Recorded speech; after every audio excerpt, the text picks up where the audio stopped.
7:09, and we will recall back into our open session. Oh. Jackie, could you please start with a roll call? Krista Bailey. Here. Nick Atwood. Here. Steve Byers. Here. JJ Jaquez. Here. Christopher Boyce. Here? Mark Charbot. Here. Dante Bynum. Here. Maria Bello Rodriguez. Here. All right. Going through the roll call, we did move one thing around on the agenda real quick, so we're actually going to do the Pledge of Allegiance now. So if you all stand for the pledge, please. I pledge allegiance to the flag of the United States of America and to the republic for which it stands, one nation, under God, indivisible, with liberty and justice for all.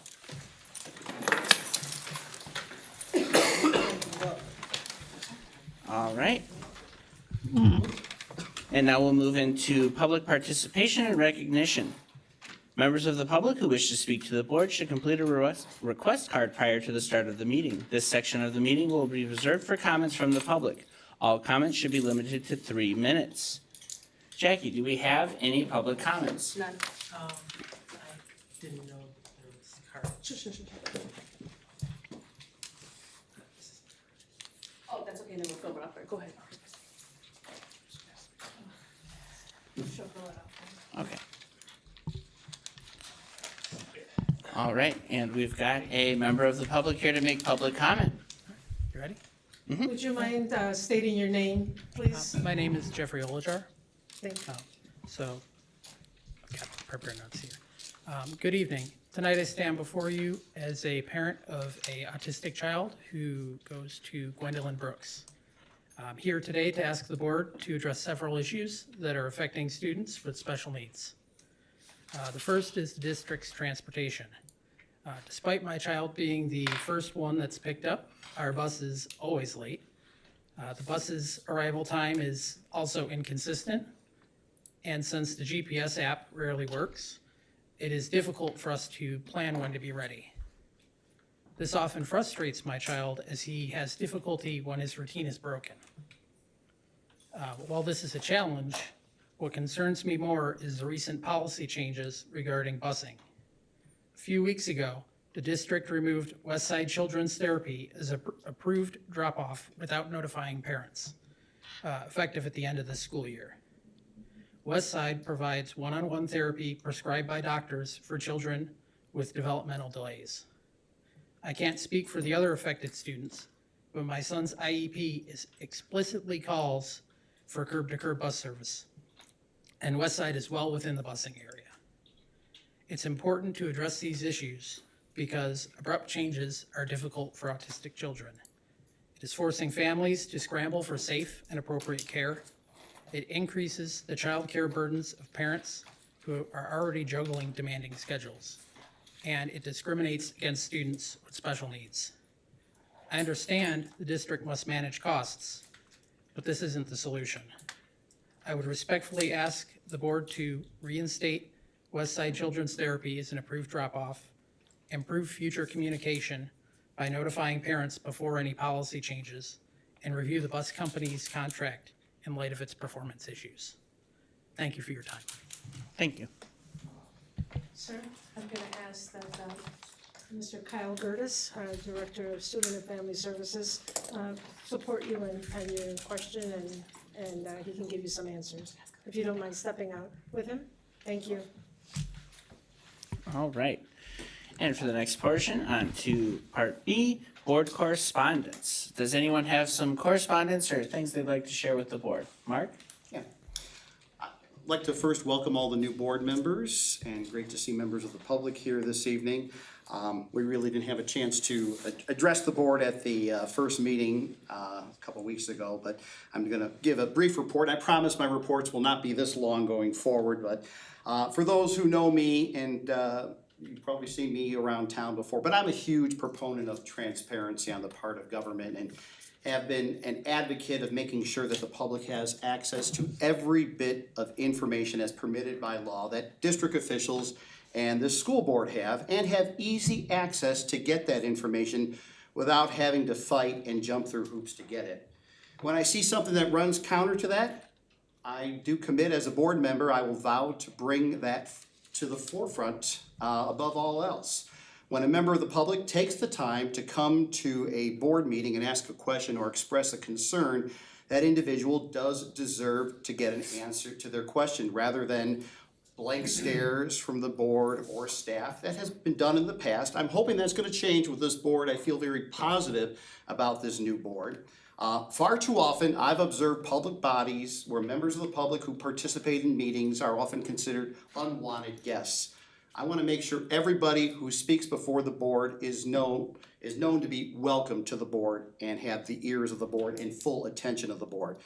From personal experience as a public participant, I've observed this kind of behavior at meetings from the DeKalb City Council to the Township Housing Authority and this school board in the past. I think going forward, there's a lot of positive changes I think we're going to make here as a new board. At meetings I've attended and spoken before as a member of the public, I've often observed members of the board scrolling through their text messages, having side conversations, witnessed firsthand some public officials even interrupting speakers because a member of the board, the mayor, the board president, or presiding officer doesn't like what the individual has to say. Now, in my opinion, I've seen some of this go on other, not so much this board, but other boards. We can do better. We have a new board, and this gives us and the community new opportunities and a fresh start. From public and private conversations and discussions with new board members and some of the current board members, I firmly believe that this board is going to go forward in a new direction that embraces transparency and respects all members of the public, including those who take the time to participate at board meetings. Now, I'm keenly aware that board policy currently states that board members should not engage in conversation with a member of the public who participates in public comment. Now, I know this board is going to be reviewing all of its policies later this summer and look forward to a conversation with the public and the board and review and perhaps update and revise this policy. I don't see any reason why, if a member of the public who comes forward to ask a question or expresses a concern about an item that is on the agenda and up for discussion, that individual cannot get his question answered before the board moves forward on that item or moves to vote in favor or against that item on the agenda. I know we have a knowledgeable staff here, especially when an item is on the agenda, and perhaps can get that question answered. It's the right thing to do. Now, I'm not saying we're always going to have the answer to the question, but if it relates to an item on the agenda, we should probably have an answer, and chances are there may be other citizens or people watching at home who might have the same question, and other board members have the same question.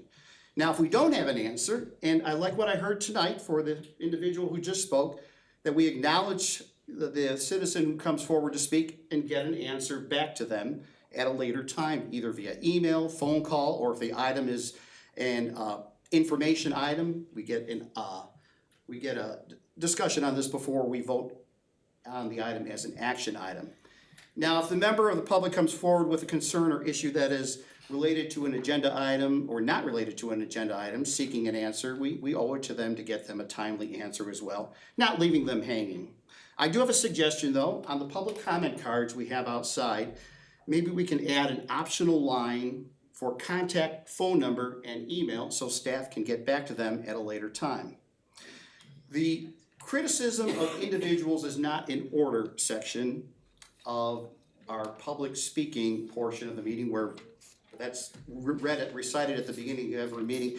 I don't believe this complies with Illinois statute. The Public Access Counselor has ruled that public bodies cannot prohibit expression or opinions or criticism of public officials during public comment without evidence of disruption. I hope to see that portion changed going forward. A couple other quick bullet points, and I'll wrap this up here real quick. I'm hoping that the board will have a discussion in the future on how it handles FOIA, which is the Freedom of Information Act. Agenda publication. Often I've discovered this in the past. You see the agenda before the board meeting, the PDFs or backup material is not published. And I think that's a disservice to the public. Recently, we passed an award of 278 sick days to the superintendent. That document detailing the agreement did not appear on board docs to the public until 2 weeks after the vote. If we can see it and it's available, the public should see this at the same time. And I will leave it at that for now. So, thank you. Thank you. Sorry to interrupt, but if you guys are speaking, can you make sure you turn on your mic? There is a room mic, so we'll Thank pick you. it up, but when you're individually speaking, make sure you. Interrupt me if I forget to turn it on. Thank you. All right, I just want to congratulate the 8th graders of the district. They went through their recognition night tonight. And tomorrow. And tomorrow. Spoiler alert, Minerva. I'm adopting one of the middle schools, and I let everybody know I'm gonna approach the principal, say, hey, as the adopted board member, I would love to be there for that, because it's a pretty special thing for them. I mean, high school's memories that we still have today for almost all of us, for some unknown reason. And I think board representation at something like that is almost just as important as board representation at high school graduation. All right, I guess my real quick things, I just wanted to take a moment to just appreciate and really give kudos to Peter Goff and Mark Sykes at the high school. I had the opportunity to stop into the badminton state tournament this weekend, and I mean, they did a phenomenal job. The IHSA representative that was there, one of their directors, told me just how glad they are that DeKalb hosted every year, how amazed they are by the work that we do, and how proud they are of our facilities. And I know that they already told me they're looking forward to trying to sign a contract for another 3 years. And just to give you guys an idea, I've talked with the Visitors Bureau this weekend. That 2-day tournament brings in an estimated additional $150,000 to $200,000 of economic activity for the community every time they host it. So it's things like that that, one, make sure that we continue to be top of mind for people in the state, but it also generates a lot of great activity from outside tax dollars so that we're able to fund a lot of great programs without it coming from us. So just something that I just wanted to take a moment to really just say, we would be truly in a detrimental position without the hard work that those two put in, day and night. Just to tip in on that, I was part of the original organization to get it there the first year, and I don't remember his name, but the badminton coach did all the heavy lifting for the planning. Hopefully he's still there and we have to tie him to the building so he doesn't leave. But he also did a lot of hard work for that. You have anything, Kristen? Or no? Oh, you just. Oh, well, that's the next line. Yeah, that's it. All right, so hearing nothing else from the board, Maria, do you have anything for us tonight? I do. The mini board would like to give a little summary of the year. This year, some of the presentations we had was lunch feedback, school safety, class feedback, leadership workshop, and optional finals, as well as security guards. The projects we did today, this year in mini board were girls flag football, Barb time presentations, shared calendars, Barb's SteamCon, commons in the commons board in the like a commons poster board in the commons, and boys volleyball. Some goals for next year are more presentations. Obviously, we're hosting club representative meetings every Monday mornings, the beginning of the month. First Monday of the month, we're planning a summer kind of get together for the current people who are on the mini board to kind of get to know each other a little bit more and discuss about next year. Good job. Thanks, Maria. All right, and for the final portion of the public participation and recognition, we just wanted to, as a board, really take a moment to thank our members of DFSA, FDOSP, and DFSS for just, to me, what was truly a phenomenal and flawless negotiating season this time around.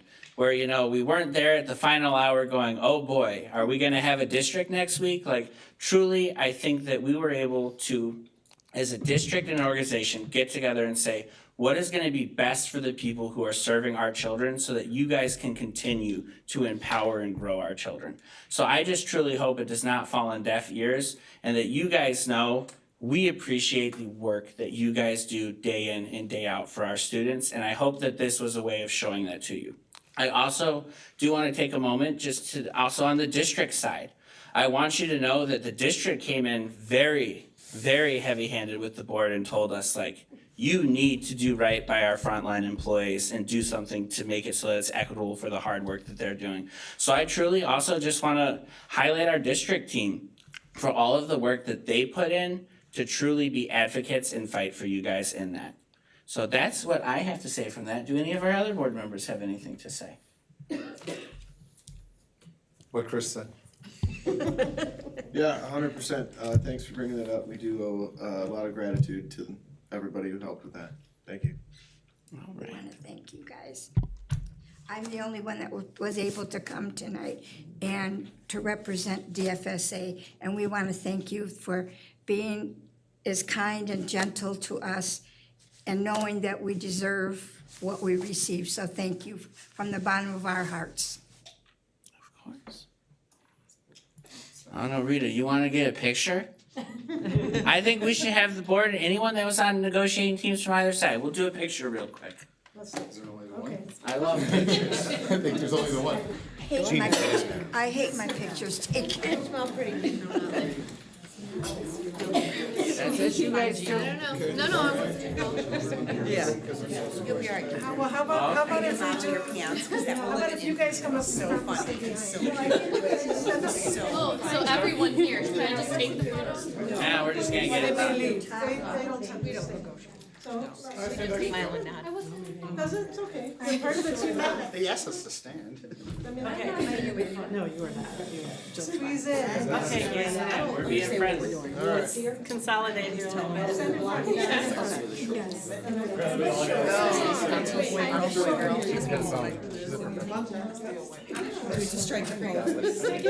I'm good. Okay, Mark, we got everybody in there now? See everybody? I think I can see everybody. Okay, on the count of three. 1, 2, 3. Got it. Somebody was fidgeting, hang on. Hang on, another one, I could see movement. All right, got it, thank you. I wasn't fidgeting. No, I wasn't. That's, Put it in the memo.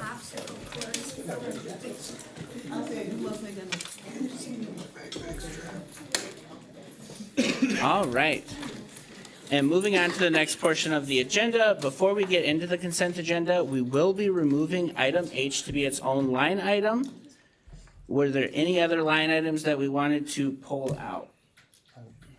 I would like to pull item D. Purchase order and requisitions. So, are there any other line items that we'd like to be their own standalone? I've got some questions about G. All right.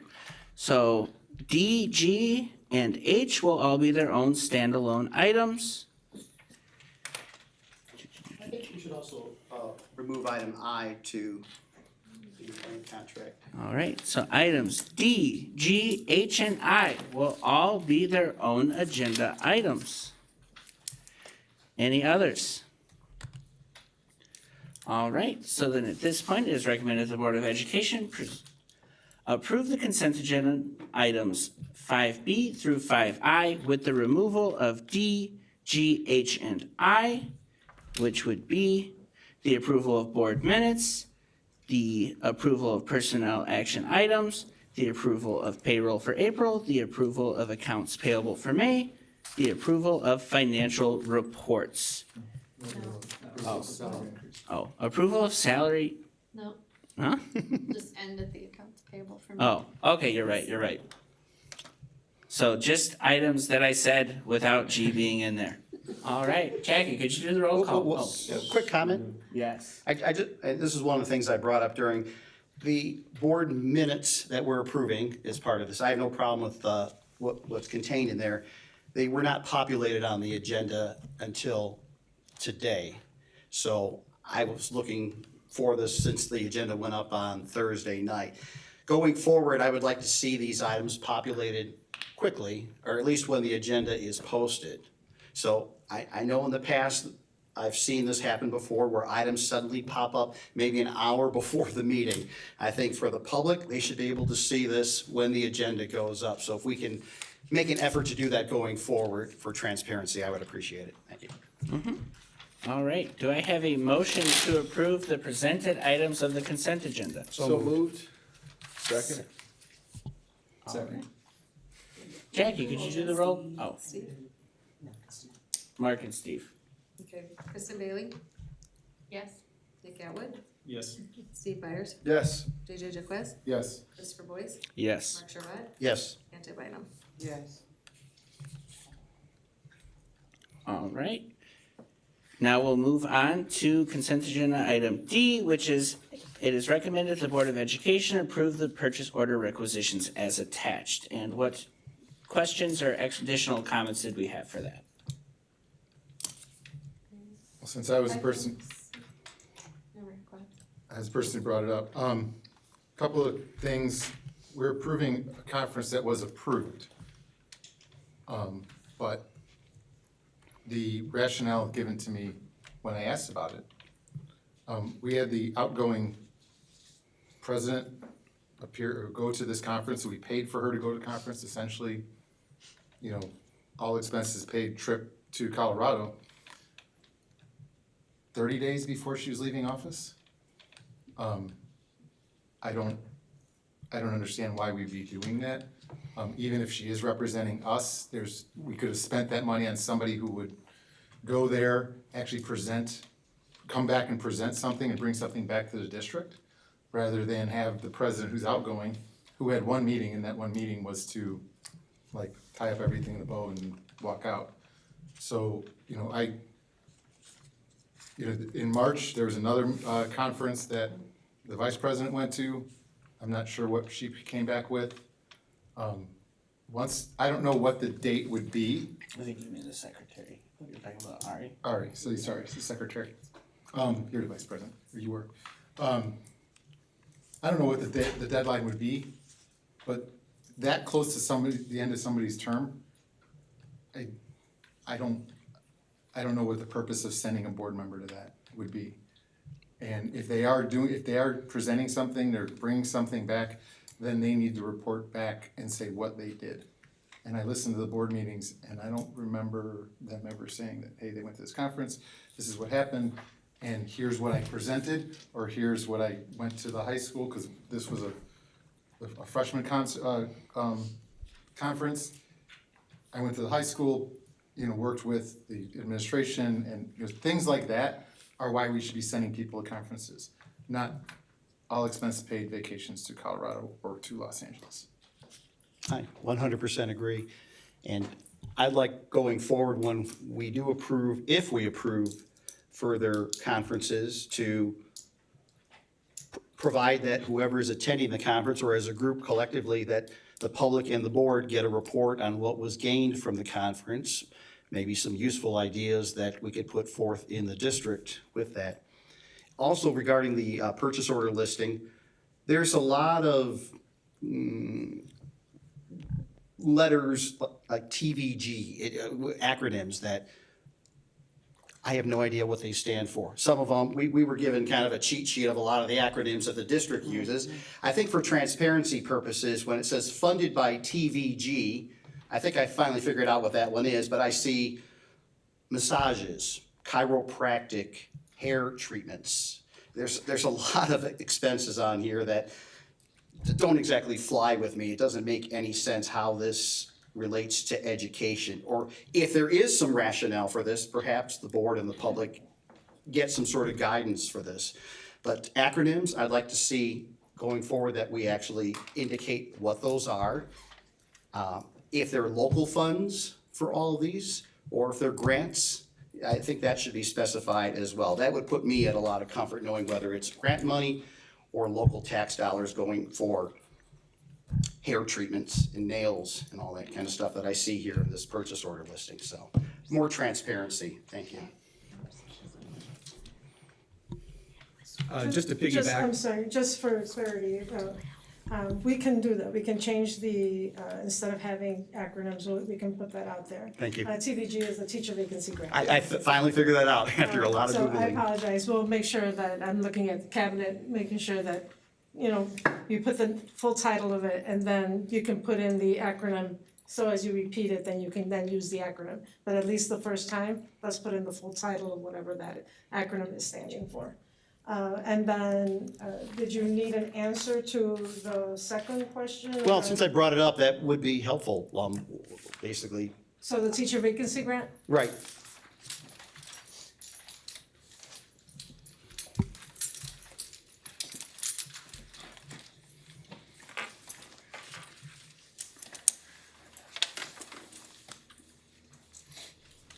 The teacher vacancy grant is an ISB grant that we were awarded for 3 years. We're ending our second year. As long as the governor funds it, we will get it next year as well.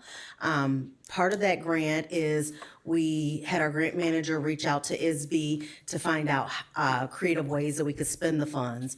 We also met with DCTA and talked about ways that, or ideas that they had to reinvest back into staff. So we talked a lot about wellness. So that was funding that we allowed staff members that have direct impact with students to submit receipts for different wellness initiatives to be paid back. Wellness is very important because it helps keeps our employees balanced, helps prevent burnout, things of that nature. That is one of the very common expenditures throughout the state that districts are spending their teacher vacancy grant dollars on. Okay. So, I also want us to make sure that we touch upon JJ and Mark's question around conferences and who attends, why do they attend, right? So I know that specifically, let's talk about Preparate. Sure, we sent a team to Preparate. The request went out earlier this year, I don't remember what month, it's in the board agenda, when we elected to potentially send a team. Why I say potentially is when I presented, I said the numbers would depend on who is presenting versus who is just looking to attend a conference. So we received very late notification from College Board. That's a College Board conference. It's not a vacation by any means to Colorado.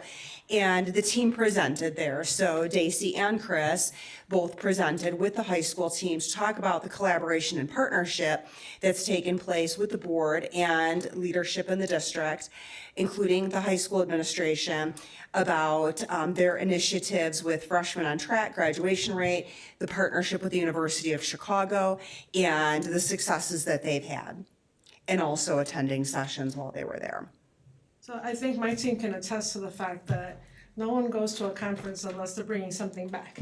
So we're not doing anything just to send people on whatever that, happens. When they come back, there's an expectation of what needs to happen. My team also knows that when I go, they get a lot of work. Everybody, like they all know that things come back. We make certain connections with other partners so that we can also get additional supports and services in the district. Sometimes they're free and sometimes there's a small, a very much reduced fee that we can get those services and supports from other companies, right? Vendors or even consultants, right? So we have that opportunity to be able to do that. In this case, College Board asked us to come again in the second year because the first year we had such high accolades on the information that we shared around culture and climate and our SEL and student advocacy, that they wanted to know what we were doing in the aspect of high school. So that's why with the success that we've been having with Freshmen on Track and our partnership with the University of Chicago, with the partnership along with the board and how it all intermingles, we wanted to make sure that it showed. And so Chris can attest to what that felt like while he was there, if he can ask additional questions. But anyone that goes on conferences know that they have to come through me and have to explain why individuals should be attending and who should be attending. And to your question for funding with that was paid through Title II, which Title II specifically is for professional development. And I know this year the team came back with a wealth of information about what other additional systems, supports, and curriculum we could be offering to our students to make sure that they're having an even further rounded experience.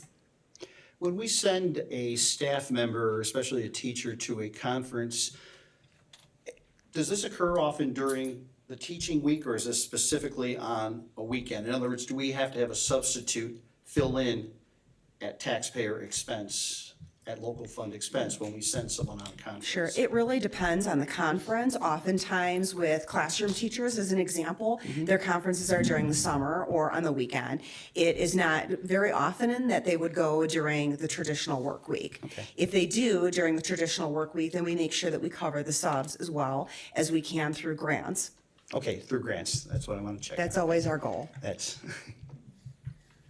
I had a follow-up about the TVG just briefly, and so I looked into it a little bit, and I guess we got around 340,000 from the state for that.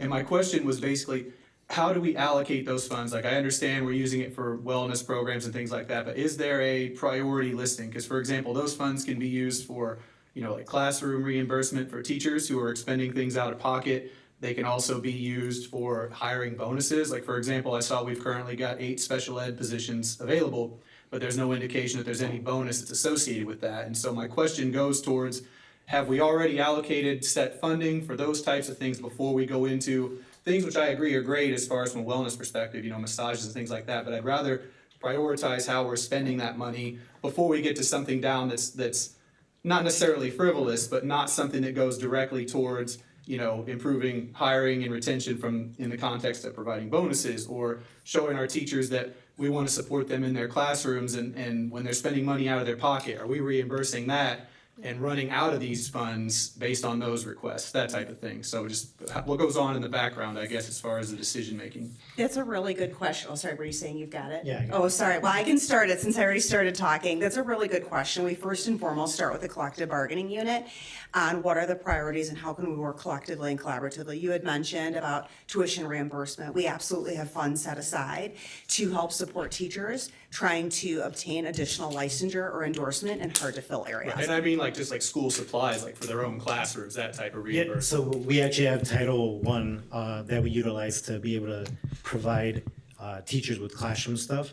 So we want to use those Title I funds before we use the TVG. Sure. The TVGs is, when we look at it, we look at sustainability. So we only have this for 3 years.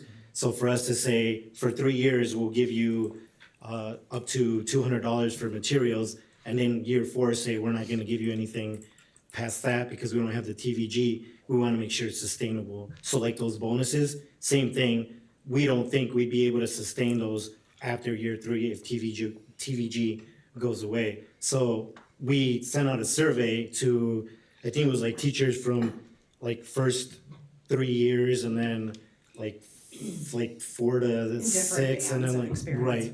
And hands down, it was health and wellness. That's what they wanted us to take care of. So that's what we prioritized. Like you said, what were our priorities? It was that. And we were able to talk to our state ISB representative, Emma, our grant manager, and we wanted to include not only our certified staff, but our assistants see students every day in the classroom. It's stressful, and we understand that. So she asked a question, and she said as long as they are in the classroom supporting the students, then they qualify as well, and the assistants qualified as well. So you will see that. You're probably gonna see meals that are like catering, that principals are gonna treat their staff to meals and stuff like that out of TVG as well, or teacher vacancy grant. So we can. Right, and I don't want to dispute individual charges and things like that. I just want to be like, do we have a framework of priorities in place where it's like, these are the things that we most need to address? And I know you can't plan beyond 3 years if you're only going to get it, because you may not get it next year with the state's budget issue. But if we have 8 open like special ed positions now, I'd say the money would be used now as a hiring bonus to fill those positions, and then once they're there, we can, if we get money for a retention bonus, or they can take advantage of the massages, the funds for that kind of thing, if the money shows up. So I just think, and I don't know what we have, that's part of being a new board member, but, it's a conversation I'd love to have, at a later time where we can talk about like, what do we have, what can we spend it on, what's our most important needs, and then just set up some kind of a metric for measuring that and allocating those funds accordingly. Yeah, we will most likely meet with the committee again, so we'd love to have you there, and Great. so you can get some insight. Thanks for your answer, I appreciate it. Absolutely. Any further? Yeah, one more thing. This is one of those nitpicky things that I hate to bring up, but Tammy, when did we open the new high school? 2011. Okay, so 2011, the DeKalb High School no longer had wood bleachers. And there's a PO on here for wood bleachers at DeKalb High School. Okay, it's Huntley, we know. Tammy, I don't need to speak, I'm not looking for, these kind of mistakes on here raise eyebrows. I mean, I don't know who's checking the PO thing to look for like mistakes like that, but those are the kind of things. There's frontline July subscription, $27,000. And I asked, was that just a month or was that a year? And I think you came back with that was a year. Well, in the item, it says for July. There's a couple of things that in the HR report.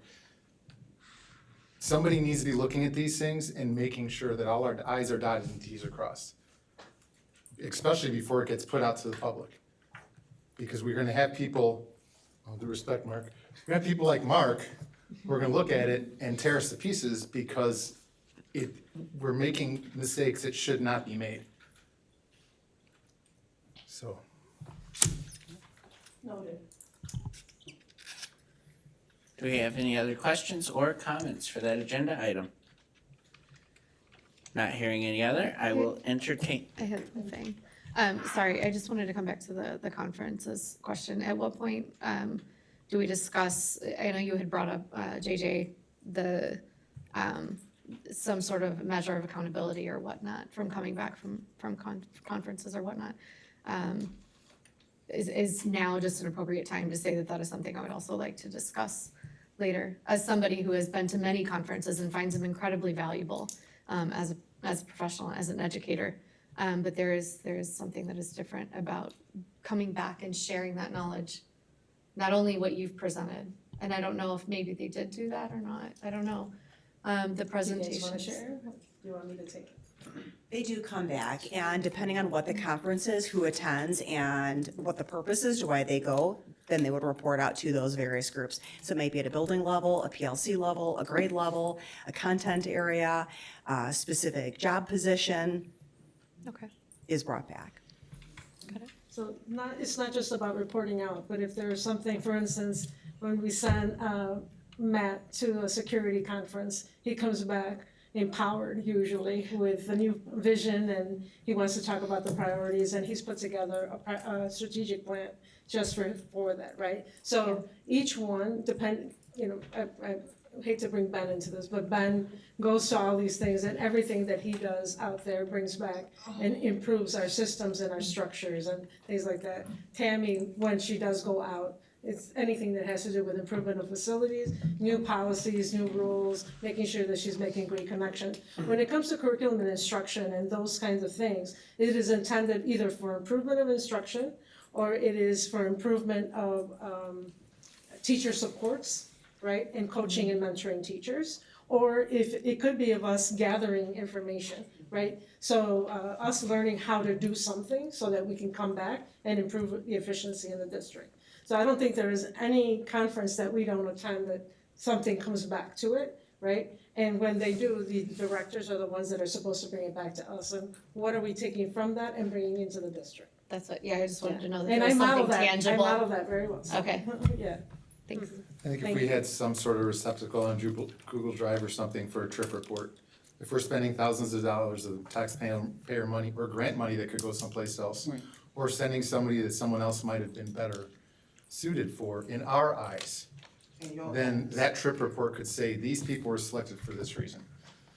Because it's not, like, it's very easy, and I stand corrected. You know, if Daisy was presenting on behalf of the district, then she should go for that. But that's not, if all we're getting is this, you know, and sometimes it's mentioned, other times it's not. I'm If we're sorry, gonna go- all we're getting is what? What's on the agenda? All we get is the payment, and then the one before it, Oh, I see. I know what you're gonna say. It was in Before- the board right, presentation, that's what I was There's a gonna board say. presentation, but it's not always like what's gonna happen. It's, you define how important it is, and we hear it, and then it's voted on. But something for the record of receptacle saying, we went, this is what we got out of it, this is, and it could be one page. So, I think that part of it does come back in the board presentations that we do. The purpose of sending someone is part of that board presentation. So if what we're looking for is now that they've returned, maybe in our weekly updates, would that make more sense? So that you know what they're bringing back? That could Or, work. I mean, that might be a good place to do that, because I imagine how many of us go out to professional development and conferences, you know, in a month. So for us to present all of that during a board meeting, we could probably do something that would be very, simplified by informing you, in the weekly update as that happens. And or if we do something maybe on a quarterly basis when we do the state of the district, that could be another way that we can also share what we've learned and how we've brought it back, make that connection. Because that's definitely how we make the connections with our priorities. So those are at least two ways off the top of my head right Right, now. and you said weekly updates. I know the board gets an update, but a weekly update or at least agenda update for the public as well, so. So just remember that people that go out to these things don't come back within a month, right? Sure. Sometimes we do this in advance. Right. So what I'm asking then is that we do the state of the district 3 times in the year, beginning, middle, and end. If we during those times then present, so like whatever we attend in the summer, at the beginning of the year, then you'll know what it is that we got from the summer and how we're implementing it. And we might be implementing it by the time it happens, right? And then, or between September and December, we present in January, and then from February until through the end of May, then we would present in June, right? So would that be enough for us to be able to get back to you and have that information? Or, I would hate to see that we would bog down on a meeting with a lot of that. I think there's so much minutia for the volume of reports that we couldn't possibly do that, so I think it's a good compromise, because there's a process, I imagine, like they're requesting to get approval to go on this in the first place, so Yes. they're telling you, here's what we're doing, here's how it applies to the work that we're doing in the department that we're in. Then they go and then they learn and then they can come back and it might take time to implement it. I think that's all well and good. We don't need to have, immediate book report as soon as someone comes back or something like that. So I mean, there's, mechanisms in place. I think that, we don't have to worry as much about, as long as we see in the end, like, what did you learn? Right. How did we implement that type of thing? Okay, I think that for the time being, we'll probably put it in the weekly update, and then we would showcase what we've learned and what we've done during your strategic plan updates. That way, you can tie it directly into the strategic plan and talk about what it is that you brought back and then how that's working within the district. Okay, guys? Thank you. All right. All right, any other conversation or questions? All right, I'll entertain a motion to approve item D. So moved. All right. Second, all right. Jackie, could you do the roll call, please? Steve Byers, Yes. Jose Jaquez, Yes. Christopher Boyce, Yes. Mark Sherbat, Yes. Dante Bynum, Yes. Kristen Bailey, Yes. Nick Atwood. Yes. All right, and now moving on to item G, approval of financial reports. What did we have for questions or conversation on that? So I had one question on that one, and it was just looking at the statement of expenditures for the month of March, and I noticed that, we had about 150 million budgeted for this year, but we're already at 147 million as far as our expenditures, so I just wondered, where were we at on that as far as for April and May, and then June to finish out the fiscal year? Like, did we run into some costs with Mitchell, or, just some background, because I wasn't on the board in the past, so I'm not sure if this was planned or what. Yeah, so this has to do with the operational side. When you think about the salaries, it's normally under the education and O&M, that's more the operations. The rest, most of it comes from the construction of the building, which is actually near completion. It's actually a little bit getting much earlier than we anticipated. So you can see the expenditures are coming in. So that's pretty much what it looks like. It's most of what it most. Do we know how much we're planning to be over by the end of fiscal year? Over budget. the budget? Yeah. And then where will the operationally- funds for that come from to make up that deficit? Yeah, operationally, I think we're okay because we're still waiting for some state funds to come in. So it will, I think we will be even out, but I will project it and give you an answer also. Thank So, you. Quick note on that, on the education side, on the statement of expenditures that Nick brought up, the capital outlay for education, it indicates that the original budget was about 3.02 million, and we are currently at 5.25 million. So we are 2.2 million over. That's kind of a big number here. Can you explain what's going on here? I can give you a more detailed answer, because I don't know at this time, like, what the capital outlay, that could be equipment, any, so I'll give you a better detail answer on that. I see it's at 174% of budget, so that's a large number, not just a little over, so. Yep. Well, and it could be grants that we use, so that's why I'll have to give a more detailed answer later. Any other questions or comments? Then at this time, I'll seek a motion to approve approval of financial reports. So moved. Second. Jackie, the roll call, please. Jose Jaquez, Yes. Christopher Boyce, Yes. Mark Servat, Yes. Dante Bynum, Yeah. Kristen Bailey, Yes. Nick Atwood, Yes. Steve Byers. Yes. All right.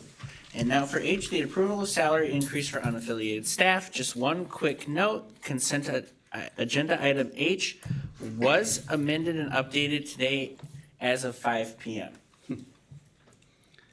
All right, any questions, comments from the board? Can you explain what was amended as of 5 p.m.? So we reviewed and double reviewed a lot of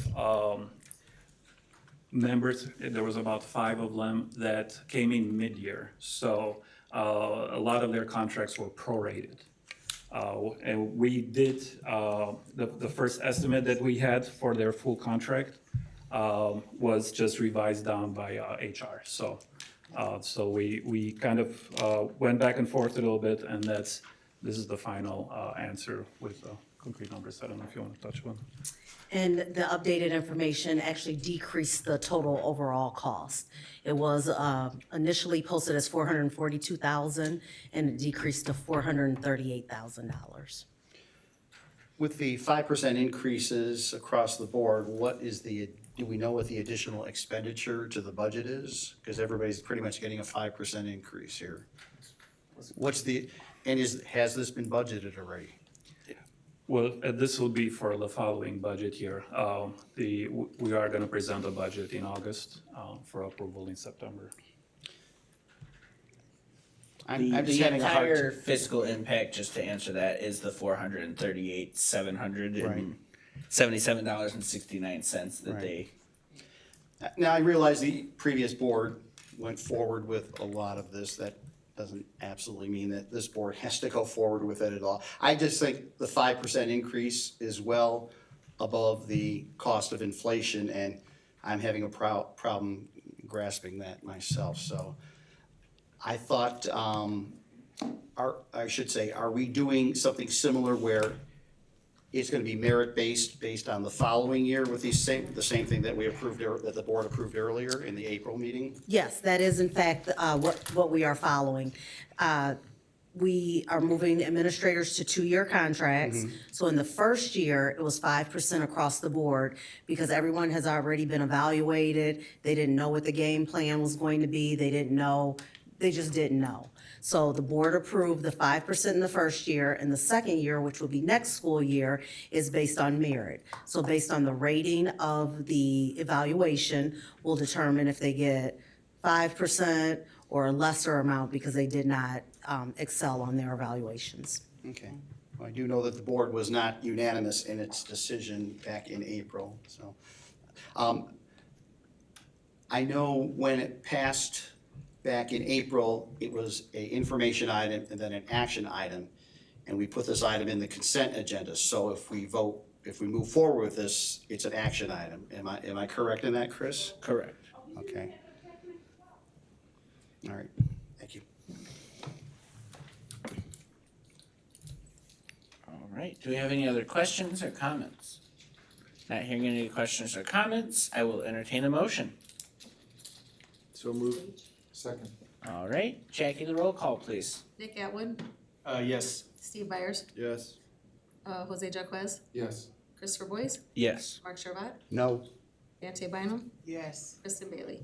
Yes. All right, and now for item I, employment contract principal for our Early Learning and Development Center. Questions, comments? I think we should just acknowledge the individual. When we're hiring a principal or an executive at the district, I think rather than just putting in the consent agenda, that individual should at least be acknowledged, so perhaps we can tell the public a little bit about the individual that we're hiring. I don't know who wants to do that. I can kick it off. If you could, thank you. So tonight, we have before you a recommendation to hire for our Early Learning and Development Center, a candidate, Shannon Armstrong. Shannon is currently employed in another district as an early childhood teacher, but does possess all of the required credentials in order to move to administration. The interview team consisted of current staff from the ELDC, as well as a number of directors and members of not only DCTA, but also the FDOSP union and DFSA union. We interviewed candidates, we asked a lot of questions. We look for a lot of things. We look for fit, we look for experience, we look for education. And Shannon was just a really good fit. Unanimously, the group felt that she would be the right person to lead the ELDC because of her experiences and because of her calm spirit, her calm nature, and the challenges that she's looking forward to facing and bringing forward to the ELDC as we continue to support preschool for all. Thank you. Anything others? Details or specifics you wanted?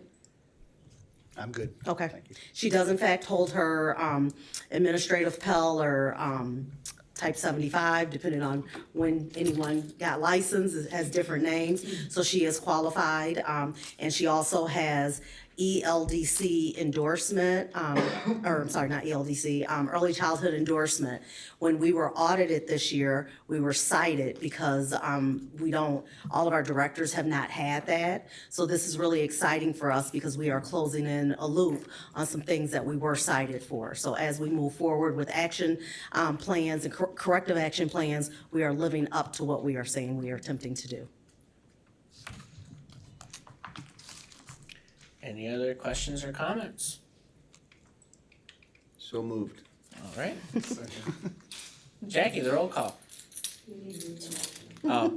It is recommended the Board of Education approve the attached employment contract for the 25-26 school year. So moved. Second. Jackie, the roll call, please. Nick Atwood. Yes. Steve Byers. Yes.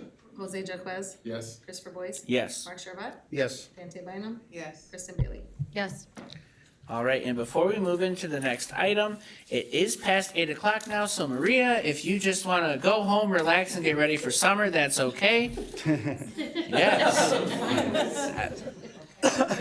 And any of our members of staff in the stands, if you're ready to get prepared, you guys are also good to go home if you would like. You don't have to stay for the whole meeting. Just want to make sure you know that. But we want to see your beautiful faces. All right, so then we'll move into agenda item 6, presentations. And Director Tammy Carson, do you have any updates for us on Mitchell? I do. I'm very excited to share the pictures tonight. The furniture, we have over 95% of the furniture's arrived and been inventoried. So I just wanted to quickly show you the different classrooms and what these look like. So there is a glimpse of our kindergarten classroom. I will be showing you some differences in the furniture so you can see some of the unique features that we'll have in this building as it relates to flexible seating, which is a kind of a hot topic in our schools. So our kindergarten classroom, moving on into our first grade level classroom. Second grade, we are missing a few blue sound panels around the top. Those are getting installed, but the rest of that room is complete. Our third grade classroom. Fourth grade, and finally our fifth grade classroom. So as you can see, the colors do mesh from one room to the next and from one wing to the next. They blend very nicely. Once you're able to get out and see the building, has a very fun feeling, and it does really evolve nicely as you walk through. This is to show you how one of our soul classrooms is, and as you notice, there's some different style desks that allow us to pod them together so we can do group settings as well as individual settings. Our music classroom looks pretty sparse right now, but a lot of times with music, they're sitting on the floor, but we do have also student chairs that they'll be able to utilize. Our art room has very colorful, since all grade levels will be part of that. And again, some different furniture in there, including If you notice, there's a display table for the teachers, so as they're working on something, there's a reverse mirror so the students can see what they're doing on the desk in front of them.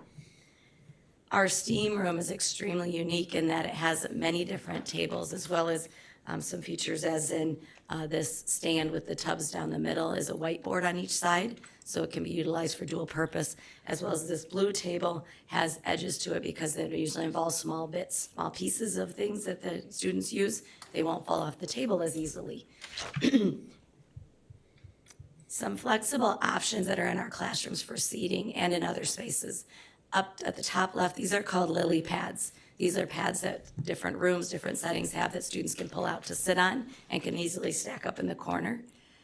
Then our typical horseshoe table has a little bit of a different look, and then it has these ottomans that are soft ottomans, so it gives you some soft seating options that can be pulled around the building. And then this is an example in the middle of a reading corner at some of our younger grade levels. It's in the corner where there'll be books and then the small carpet, and then this bookshelf, and the arch is actually a bookshelf on one side and a whiteboard on the other, so we can utilize that as another display for students to use. The top right is just a different shaped table. It's a wave table. And then the bottom right is actually a very low sitting table, so students can sit on the floor, and the table's only about a foot off the ground, and again, gives another flexible seating option. Just a glimpse of our gym/storm shelter. The lines are now all painted in there. The media center, very unique, very exciting. These tables do pod in different ways. A lot of bookshelf options, both on front and back side, as well as the Caterpillar, who I assume will be named at some point by our Mitchell students. The circulation desk, and again, another reading corner for the media center assistant to be able to pull out those lily pads for our students to utilize. And then there's also this other room that's attached, and that's the top left picture. That one is actually a media production room. There'll be actually a green screen that'll be placed behind that, so for productions, they'll be able to do a Mitchell Media room in there. Resource room. Restorative classroom. We do have a full-size classroom devoted for a restorative classroom. This is called foam core furniture. So it is made out of a foam, which is lightweight, and we tested it in our buildings this year before we purchased it to make sure from a cleanability and destructibility standpoint, how it would hold up. And should this, anyone actually, the furniture be moved around, it won't hurt if it gets moved around the classroom. I don't know if this video is gonna work. It's not. I wish I didn't link this in the way I should have.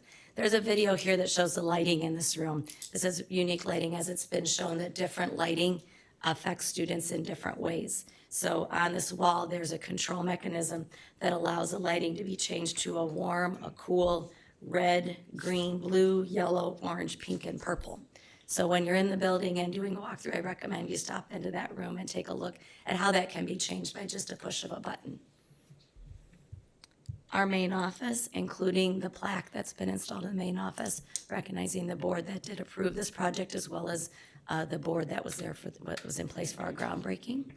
Our conference room in the main office, one of the administrative offices, and then the front desk. The front desk will also have Dr. Leroy A. Mitchell Elementary School across the front when it's finished. And that's my last slide. Any questions? So as beautiful as that building is, and the light that shows through, and the new car smell, or the new building smell that it has, it's all fantastic. I really can't wait to see the additional color that'll come in when our students' work starts going up on the walls and the teachers get a chance to do what they need to do in their classrooms that they want to do in their classrooms. But definitely a building worth walking. So, obviously, feel free to take a walk even before the ribbon cutting. Let Tammy know or myself know, and I'll be more than happy to walk you through the building. Tammy, I have two questions. One, the foam core desks, is the foam core also the desks or just the chairs? It's also the Oh, desks. that's so cool. All right, and then the school I work at has rugs in almost every one of the kindergarten. Are the teachers gonna be able to choose those?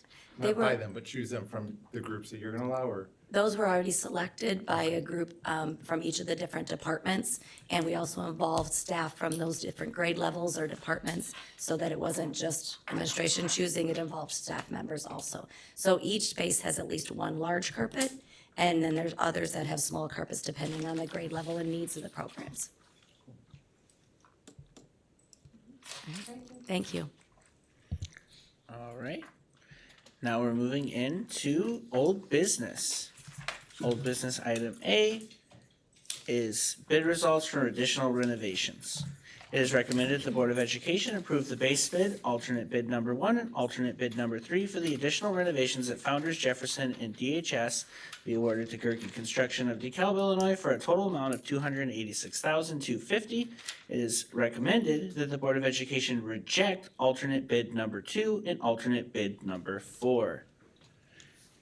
Do we have any questions or comments? Tammy, I do. told you this one was coming. I'm sorry. No, you go. I'll follow you. There are two estimates that are almost 120% off. How did that happen? But if you followed me in the past and any architects that the architect we've been working with, that is very unusual that the bids were off by that significant amount. There's a few reasons behind that. These were very last minute bids. I don't remember in my 16 years here bringing bids this late to the board for consideration.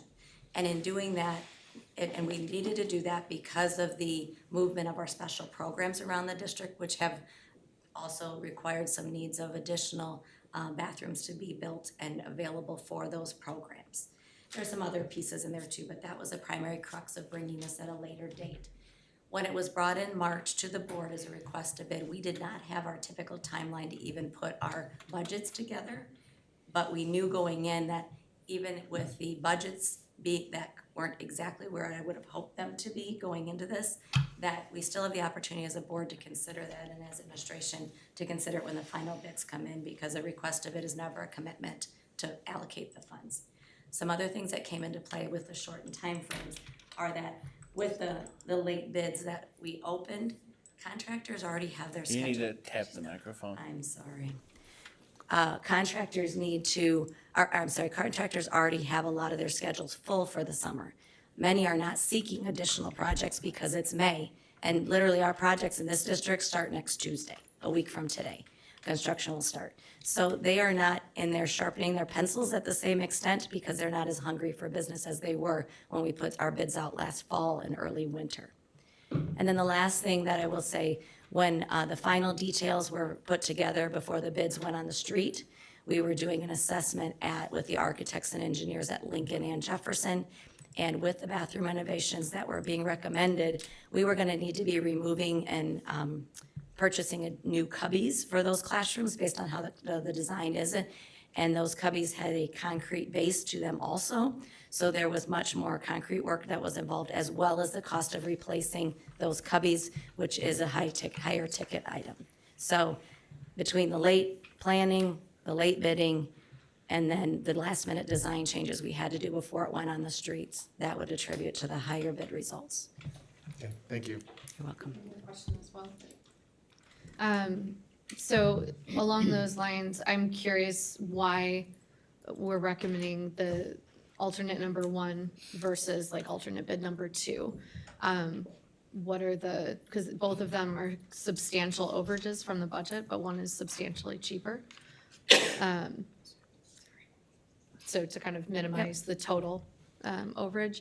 And I'm also curious, are there 2 things that are happening at Jefferson that you're wanting to happen? The toilet room and sensory room? What is this? I can explain that. So first, let me start with that one. The Jefferson project it's in the current kindergarten room, which will now be a developmental communications room.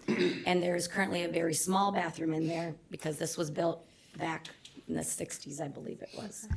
We need to have that at an ADA, qualified for ADA. So with making that one larger, it also creates an opportunity, because this is a supersized room in the building, to add a sensory room space to that building, which that building does not have a designated sensory space. So that allows for the programs that are coming into that building to have an ADA bathroom attached, as well as the sensory space. So it's all in the same current room footprint. We're just able to design it in with one project at Jefferson. Do other schools in the district have a sensory space? Majority of them do. Okay, so this is just bringing this up in line with the others? Correct. And then in regards to your questions about the choices over the alternate, choosing to do alternate, was it one versus over two? Yeah. The reason there is, base bid for Founders and alternate one at Jefferson are both, were tied into the needs of the special programs that are being moved into those buildings. And the changes, because Founders is getting a 5th sole classroom and it's the second one in our lower level. And then Jefferson is getting a developmental communications room brought over. And so those being that for special programs, the alternate two for the kinder bathroom, there is a bathroom in the kinder classroom now, just like Jefferson's, it's small. The sink is located outside the bathroom. It's not in the bathroom setting. So since we were bidding out, we figured we would get a quote to have an idea if we could budget it and move forward with it, I would have. But because of where we're standing in budget and so late in this year, we're going to hold off on that one with hopes that we know a better dollar amount now for future budget planning for future summers. You're welcome. The 61,000 that we are over, what will be the source of those funds? Well, one advantage to starting late in the summer is a lot of these projects will not even really get started until closer to July 1, which will be in our next fiscal year budget. And so what that potentially means will be when I'm coming forth in the fall with proposals for summer projects for 2026, then I will need to factor in that these dollar amounts were actually coming out of our 25-26 budget year, rather than my current budget year with our projects that are starting now on May 27th. Many of those we've already paid for equipment and equipment that's already waiting in stock so that they can do the install right away, because these things have to be ordered ahead of time. And architect and engineering fees have been paid ahead, so there's a lot of front-loaded expenses before a project actually even the first wall is knocked down. So a good portion of my summer projects are funded and paid before July 1, even though there would be work happening after July 1. The project's split between two fiscals. Any further questions or comments? All right, not hearing, I will entertain a motion to approve the bid results as presented while rejecting alternate bid number 2 and alternate bid number 4. Do I have a motion? So moved. Second. Jackie, the roll call, please. Steve Byers. Yes. Jose Jaquez. Yes. Christopher Boyce. Yes. Mark Shervat. Yes. Ante Bynum. No. Kristen Bailey. Yes. Nick Atwood. Yes. All right. Thank and you. For item B, differential committee meeting minutes. It is recommended the Board of Education approve the recommendations from the differential committee meeting held on April 23rd, 2025, totaling $22,959.74. Do I have a motion? So moved. Second. Any discussion on that motion before a vote? All right, Jackie, the roll call. Jose Jaquez. Yes. Christopher Boyce. Yes. Mark Shervat. Yes. Ante Bynum. Yes. Kristen Bailey. Yes. Nick Atwood. Yes. Steve Byers. Yes. All right. Item C, Professional Relations Committee, DCTA Program Course Approval, Salary Schedule Credit, and CWC Course Approvals. It is recommended that the Board of Education approve the college programs courses and/or CWC courses as recommended by the Professional Relations Committee. Do I have a motion? So moved.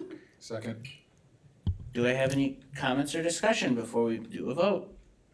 Hearing none, Jackie, the roll call, please. Christopher Boyce. Yes. Mark Shervat. Yes. Ante Bynum. Yes. Kristen Bailey. Yes. Nick Atwood. Yes. Steve Byers. Yes. Jose Jaquez. Yes. Moving on to item D, approval of Board of Education meeting schedule for the 25-26 school year. This is just what we talked about at the last board meeting. Just again approving that we will start at 7 p.m. Closed session will be beforehand. Do I have a motion to approve the calendar as presented? So moved. Second.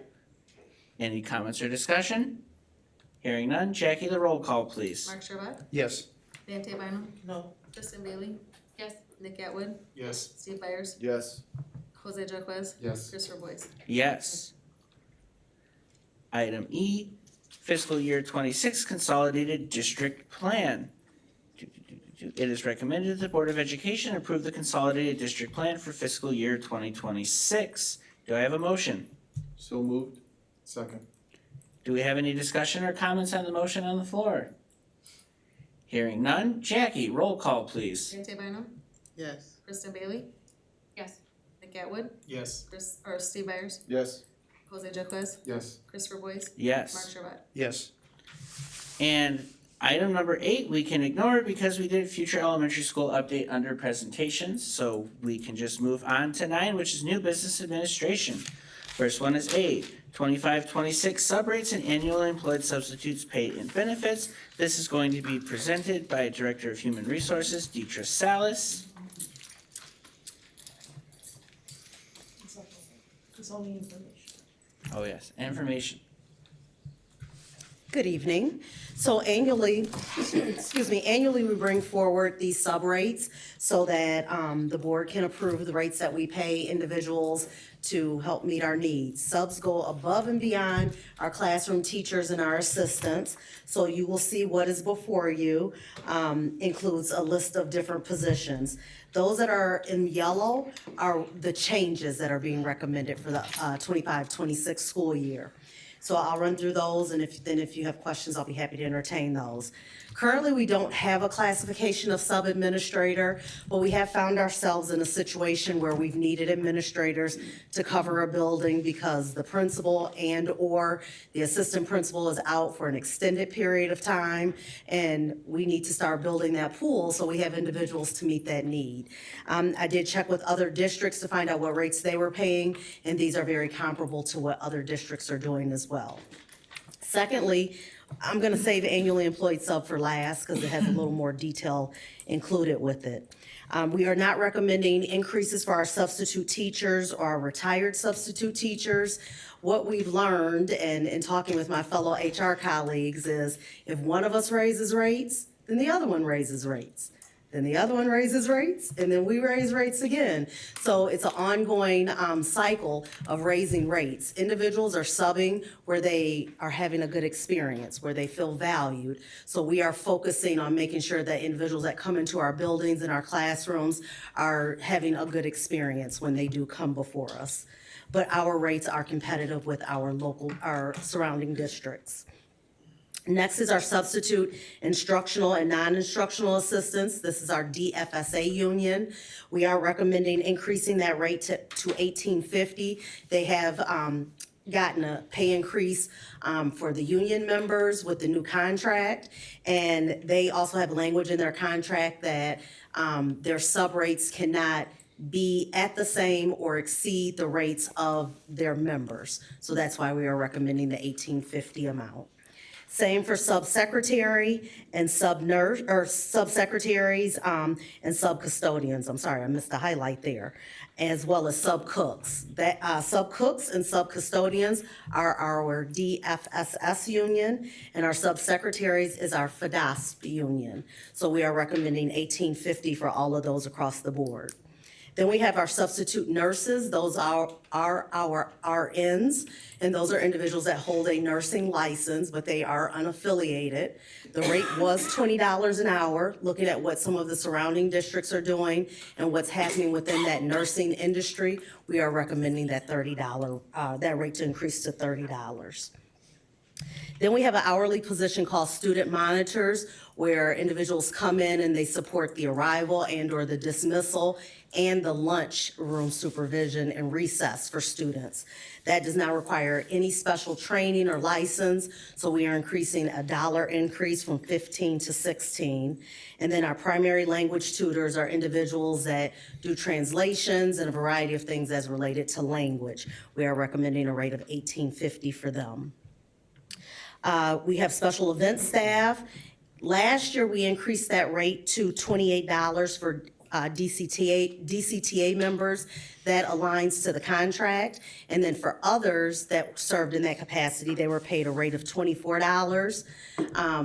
A variety of staff came to us and said, we all do the same job. So why are we being paid different amounts based on our classification when it does not drive the work? We heard them, so we are recommending that everyone across the board gets that $28 an hour.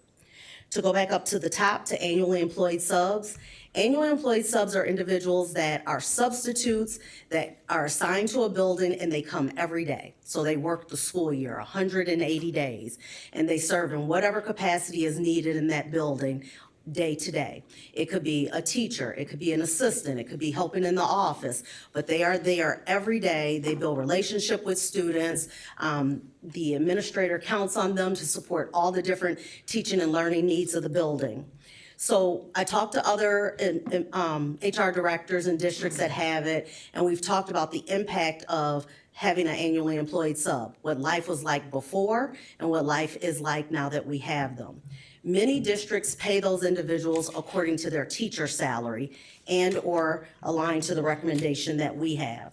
We are recommending a salary of $46,213. That is the base salary of a teacher with a bachelor's degree and no years of teaching experience the first year of the current DCTA contract. So as of 2023, a brand-new teacher with a bachelor's degree and no years of teaching experience came in at $46,213. So we are recommending that same thing. We are also recommending changing their pay, so they are paid during the school year instead of spreading it out across the entire calendar year. Because those individuals oftentimes, if they hold a Pell, are hired into a teaching position and/or it's a stepping stone throughout their career to move to another type of position and/or become a full-time educator. In addition to that, we are recommending 10 sick days. Those individuals are in our buildings, they're exposed to a lot of different people. They do get 4 personal days, but they do get sick. We all get sick. So we are recommending the 10 sick days for them. And I think that covers everything. Questions you may have? Is that a 10-month appointment? I'm sorry? Is that a 10-month appointment? Yes, for it's a the school sub? year, so 180 days, yes. So this would be a new position with pension and all that, right? Which one? The annual, No, it is not a new position. We're just recommending a pay change to it, Okay. but they do pay into TRS. That is correct. okay, so so we currently employ, Yes, okay, all right. yes. So what's the change then? The increase to the pay. The pay previous was based on per day. It was $170. And we have some really great and valuable people in those roles, but we're seeing it be very transient, and we could keep some people Stability. and really support the needs of the building by increasing that pay. What are the requirements for them? You had said that that's the same pay as somebody with a bachelor's degree. Yep, they have to at least have a substitute certificate, and that does require a bachelor's degree. But a number of them have an actual teaching Pell and haven't secured a teaching job yet. And then when the school year ends, we hire them into a teaching job. So it's really a very strong path and a pipeline for us in making sure that we have quality educators in our classrooms. For the student monitor position, is that something that we have a lot of vacancy in, or is that dollar amount enough to keep those positions filled? So it changes, it depends on the building. Oftentimes, there are individuals who have students in that building, so they like to be in the building, keep their eyes on their kids. Or folks that are in school and they're looking for some part-time work. It's not a full-time job, it's 20 hours a week, up to 20 hours a week. So it's flexibility and it works for folks. Okay, so not a lot of vacancy? Comes and goes, it happens. Yeah. Yeah. You can always use more people though. Yeah, absolutely. But, I mean, if we paid more, it would absolutely attract more. So if that's the board's pleasure. What's the total cost of this whole plan as it is, as far as? So we really can't cost it out because we don't know what the needs are. Substitutes, it depends on how often staff are out, whether it's in our teacher ranks or if it's in our assistant ranks, if it's in our cook ranks. Everything is so cyclical and so different, we really can't cost it out. It's one of those things that we look at the end of the year and evaluate so we know how to move forward. For the annually employed subs, are we paying the TRS contributions to district like we would otherwise? Amir, can you help with that? I believe they pay that on their own behalf, but I'll let Amir speak. Normally substitutes, they pay their own DRS. I believe the annual employed sub, because of the nature of their job, we do cover some parts of it, for particularly that group. Does that vary depending on what role they're serving? Because I didn't know if office personnel are also paying into the TRS pension or not. And if No, they're not- TRS are only certified staff members, those that have a Pell or a teacher or a license, administrators. Anybody that is not a certified member pays into IMRF. Okay. Illinois Mutual Retirement Fund. How does that work if they're doing different things at different times? If they're in an office one day, but maybe in a classroom the next day? So they're employed as a building sub, so their overarching responsibility is a certified role. Okay. And they're working off of their substitute teacher license, so they pay into TRS. And do they receive benefits for that position as well? They do, health benefits for individual coverage. Thank you. Previously, it didn't, so we heard from them, they were like, hey, I would really like to do this job, but there's nothing that comes with it. So over the years, it's really become a position, and they feel more valued, and we're getting a better quality of individuals serving in those I think roles. it's an efficient use of the funds. I just wanted to understand what. Absolutely. Yep. For the special event staff for outside rentals, will that $4 increase be reflected in the rental rates? Cause I know we have you pay this much for staff members when you rent. The short answer is yes. We are going to be reviewing all of our fees and costs and making changes based on some of these that are being presented. All right, thank you. You're welcome. Any other questions or comments? Do we have consensus to bring this back for the next meeting? Yes. Yes. Thank you. All right, and now for B, Press Plus 118 release, first reading. This is information. It is. My turn. Hello.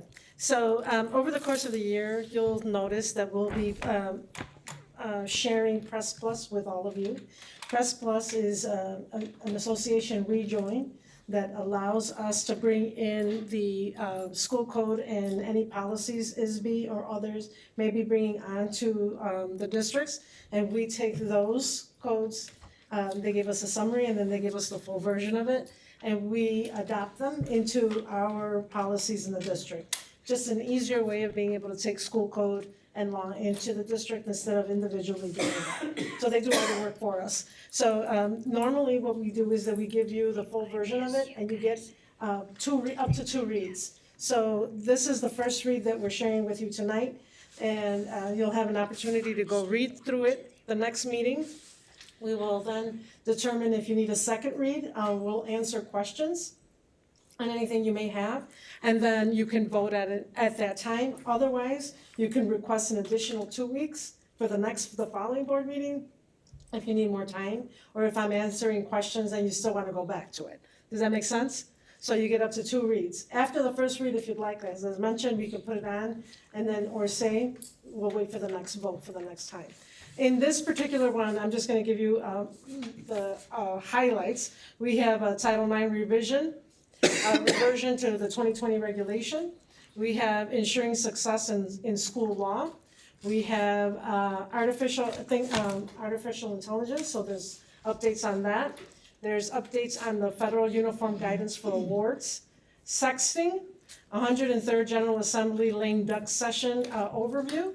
Then anything that's in a review and any additional miscellaneous that might pop up, during session, or the just clarity or whatever. So what you have in front of you is the full gamut of what that looks like.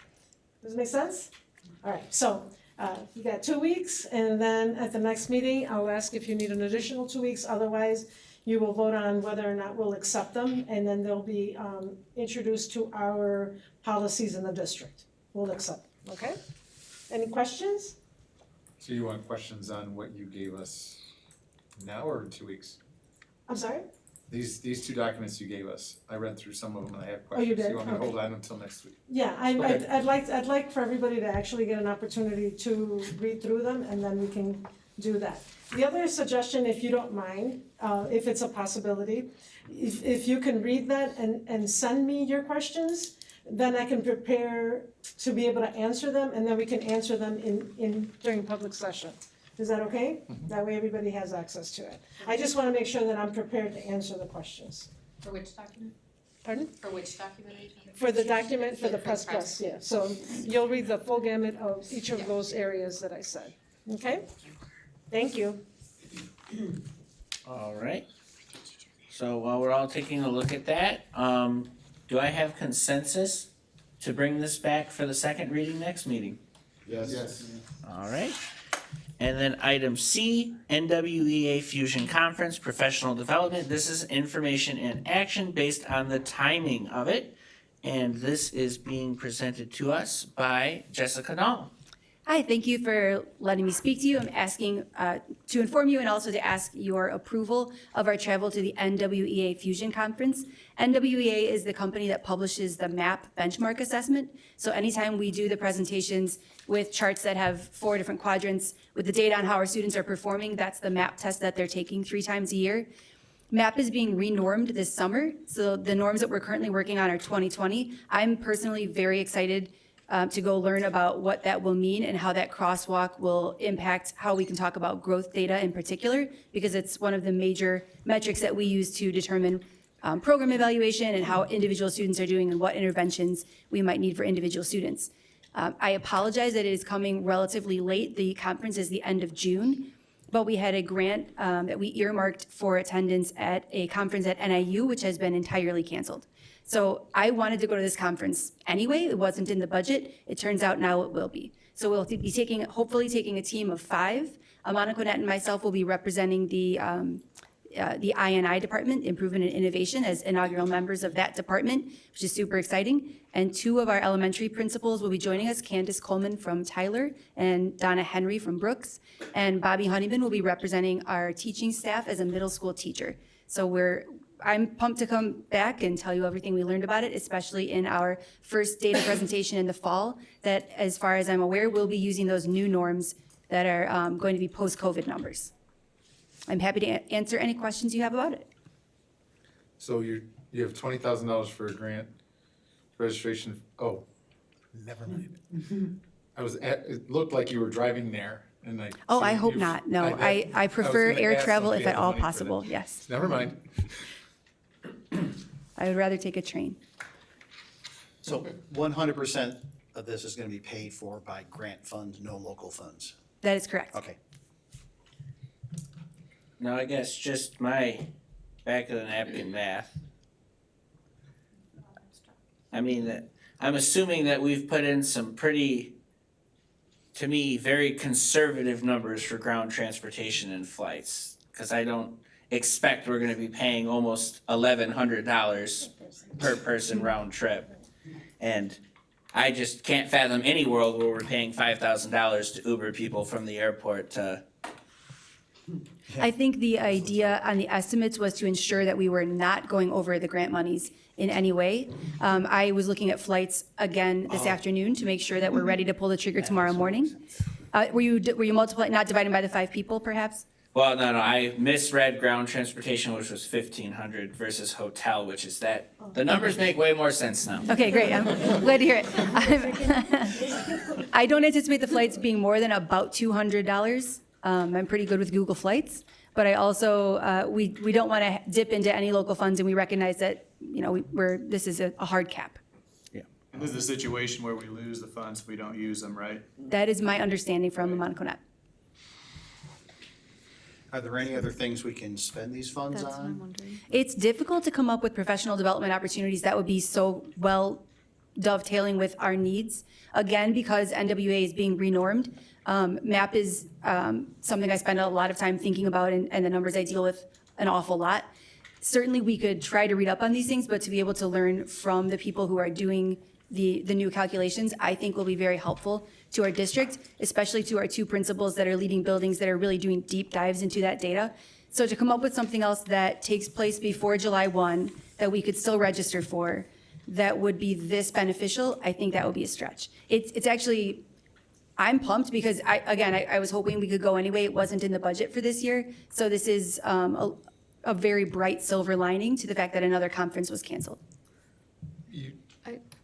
I'm not sure if that answered your question, but. I have a question on that line. If you're gonna lose these, like, can we not send somebody else? Or a couple more people too? I mean, it sounds like you're pretty far under the grant allocation, or are there other things, can you use that grant allocation for additional? I think it's always our goal to use every penny. If we start booking things and find that there's several thousand more dollars, then we could certainly investigate the option to bring additional teachers, for example. I think it's just trying to be very conservative with how much we actually have to spend, because there are times when you go and then it turns out a cab to take you 20 minutes away is $55. And so I think we're just trying to avoid spending any local funds. But certainly that's something we can investigate. And I'm assuming things like per diem and food is covered under the grant as well, correct? It is. We will not have to pay for lunch or breakfast because they're included for the conference, so that Okay. cuts down on the per diem costs. I'm sure it will. If someone wanted beignets, I think that they have to pay for them out of their own pocket because the conference is covering the cost of breakfast. Can I come? I'm just kidding. All right, any further questions or conversation? Since this is an action item, it is recommended that the board approve the travel for 4 to 5 district educators to attend the NWEA Fusion Conference, which is scheduled for June 24th to the 27th of 2025. Do I have a motion? So moved. Second. Jackie, the roll call, please. Kristen Bailey? Yes. Nick Atwood? Yes. Steve Byers? Yes. Alexandra Quiz? Yes. Christopher Boyce? Yes. Mark Sherbat? Yes. Dan Terrell? Yes. All right, and moving into the superintendent report, Dr. Garcia Sanchez. Hi, good evening. So this is actually the last meeting of the school year, of its actual school year. So I'm going to start off with a big thank you to everybody for all of the hard work, for the dedication, for the persistence and consistency in showing up every day and making sure that either we're teaching or we're learning. So this goes out to our staff as well as it does to our students and our families for making sure that they get here every day to do what they need to do. As you know, yes, our student board member, Maria, had to go and study for finals. We want to make sure she's out there doing that. We wouldn't want to hold her back. So definitely looking forward to the children actually getting to be promoted so they're matriculating to their next year. Graduation is this Saturday, by the way, so I'm looking forward to seeing everybody there. First and foremost, I'd like to then go into building assignments. So we do have some assignments. We are still missing a couple of signups, but I'll leave that with the president, so help me continue that on. So as of right now, the ELDC is assigned to Mr. Boyes, President Boyes. Cortland Elementary, Mr. Atwood. Jefferson Elementary, Mr. Sharbat. Lincoln Elementary, Mr. Atwood. Malta Elementary, Mr. Sharbat. Mitchell Elementary, Mr. Hockes. Tyler Elementary, Ms. Bailey. Clinton Rosette, Mr. Hockes. And then the high school is getting both Mr. Boyes and Ms. Bailey. We do have 1, 2, 3, 4 schools that are left to be assigned, so I'm going to turn it over to President Boyce to have those filled, and then we'll announce those next time. So principals, school leaders, now you know who your person is. Feel free to reach out to them to connect them to the building. Next up is the district administrative committees. So the MTSS B, which is the Behavior Committee, District Committee. Mr. Hockes and Ms. Bailey will be, have signed up for that committee. The Parent Teacher Advisory School Board Committee, Mr. Hockes has signed up for that one. The Responsive Educator Committee, Ms. Bailey has signed up for that one. Our Curriculum Council, Mr. Atwood has signed up for that one. The Strategic Plan Committee, Ms. Bailey has signed up for that one. We don't have anyone currently for our Parent Student Staff Council, which I believe is imperative, obviously, for any of the policies that we have. So we are looking for a representative there. Our Safety Task Force, Ms. Bailey and Mr. Sharbat have volunteered for that. Our Benefits Committee is Mr. Atwood. Differential Committee is Mr. Boyes as well as Mr. Atwood. Recruitment and Retention Committee, Ms. Bailey and Mr. Atwood. Evaluation Committee, Ms. Bailey. We need someone for the Mentoring Committee. Threat Assessment Committee, we have Mr. Atwood and Mr. Hackes. The Finance and Facility Committee, we have Mr. Atwood and Mr. Charvat. And then the Advisory Task Force is Mr. Hackes. So I'm going to again leave the sign-up sheet with our board president so that he can get the rest of those filled out. Next up, I want to share with you, if you hadn't seen it, our Thank You Teachers issue that has been shared. So we had published over a week ago, features 20 of our educators, including the front cover with Drew Hoth, who's student taught at Jefferson this spring and just graduated from NIU. We're very excited to welcome Drew, who will be teaching 5th grade at Mitchell. So we appreciate the local paper that devoting an issue to our local educators, which gives our community the opportunity to learn more about our exceptional individuals and programs that are available to students and families throughout our education system here. We are also fortunate to have so many talented individuals working on behalf of our children, and this issue helps reinforce that we are leading the way to a stronger future for our youth. I mentioned graduation this Saturday is the most rewarding day of the year. I love it. I love watching 500 DeKalb High School students accepting their diploma and then transitioning onto what is their next step in life. I can't believe that we have 500. We'll be over at the NIU Convocation Center on Saturday. So excited about that. Last week, the high school hosted the Senior Awards Night, where more than 110 students were recognized and more than $860,000 in scholarships were awarded. By the way, our Vice President Hackes is going to be giving this year's Memorial Day keynote address, and then it's supposed to be a parade. So you might want to check him out for Memorial Day while he's doing that. We are also celebrating our Project Search graduates. 4 of our students completed a 1-year internship at Northwestern Medicine Kishwaukee Hospital as part of the transition program. This helps students with disabilities gain real-life work experience, career exploration, and training in employability and independent living skills. Thank you to Brian Bemis, Toyota, and NIU for their generous gift of $4,000 to the Beyond One Barb Transition Center. The gift comes from the Toyota Touchdowns for Education donation with Brian Bemis, Toyota of DeKalb, in partnership with NIU Athletics, which took place throughout the football season, where $200 was donated for each touchdown scored by NIU football during MAC games. So we're excited about that. We'll take that money. Thank you so very much. We also want to thank the DeKalb County Foundation Board of Directors and the Youth Engagement in Philanthropy, it's another acronym, YEP, committee for awarding $2,200 in YEP grant funds to support D428's Bilingual Classroom Libraries project. The project is intended to enhance students' reading abilities in multiple languages and increase their interest in reading a variety of genres. You'll find much of this information and much, much more in my newsletter, which will be shared tomorrow with all of our families and staff. I hope you will take a moment to take a closer look. I'm going to say all of Cabinet is a part of that, but Rita and Jackie really take the lead on making it look fantastic. So I want to thank them for their work on it. So please, please take a look at it, okay? So along with our newsletter, our district and school Facebook pages are always full of great pictures and information. But I'm going to turn this over to Rita so she could talk about it, because I'm very proud of the work that Rita has done and how much information and sharing has gotten out to our community and beyond. And beyond. That's the fun part of this work. So just real quickly, because I don't want to hold this up any longer, I know we've had a lot on our plate tonight, but we do take time to make sure that the stories that we're sharing, the content that we're sharing has some strategic thought behind it. We're not just sharing pictures of what we're making for dinner. We're really out there talking about what's important in our schools and what our achievements are. So, we take a minute to reflect on that. We look at May and April, very, very busy months naturally, but if we look at the last 6 weeks, We've had more than 416,000 views on our pages. So almost 500,000 people are seeing what's going on in DeKalb, and that's fantastic. It's passing through their feeds. Our reach is more than 127,000.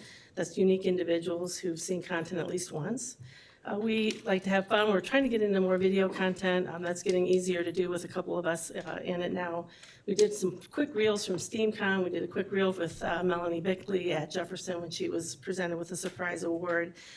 Just 4 little reels in that 6-month period have reached 32,000 views and amounted to 2 days and 9 hours of viewing time. So I don't know if that's good or bad that people are watching that much stuff, but we love that they're seeing what's happening in our schools. We're also on top of that, when we talk about TVG, the teacher vacancy grant, we're using funds for that specifically to target recruitment and build a digital presence with recruiting. And you may see some of our ads passing through your feed if you're hitting the right demographics and the right geofencing and feeds. That grant alone, we revamped a whole bunch of video content again to shorten videos, refreshed that. For the month of April, we saw a 3,000% hike in traffic to the landing page for that campaign, so that's tremendous. That means our hopefully potential teachers and educators are seeing that, taking some interest in going to visit to find out more about DeKalb. We've also had more than 8,000 interactions with that page, and we're seeing more active users and event counts on our own site on D428, and that's the goal. Drive them into where we have more substantial content. With that, we're seeing top visits include the homepage up 11% in April. The registration page up 46%. That makes a whole lot of sense because we're pushing registration real hard right now. And the parents page is up 16%. So that's just a look at kind of the boring numbers side of all of this, but really what we're focusing on is telling our stories and celebrating our staff and our students and their achievements. In a nutshell. How's that? Thanks, Rita. And before I turn it back to our president, I just want to one more time talk about, as we transition into summer break, that doesn't mean, I know that you guys are gonna have a great time. We're gonna behave ourselves, we're gonna do what's right for us, we're gonna be working, we're gonna be learning, we're gonna be traveling, but, make sure that you know that we expect you to come back to school already, and that we want you to come back ready to take on what the next year is gonna give you. So please, please, please rest up and take your time getting through the summer, don't rush through it, and then finally, we'll see you back in the new school year. So I'm going to turn that back over to our president. Thank you. All right, before we adjourn the meeting, does anyone else from the board have any final comments that they'd like to make?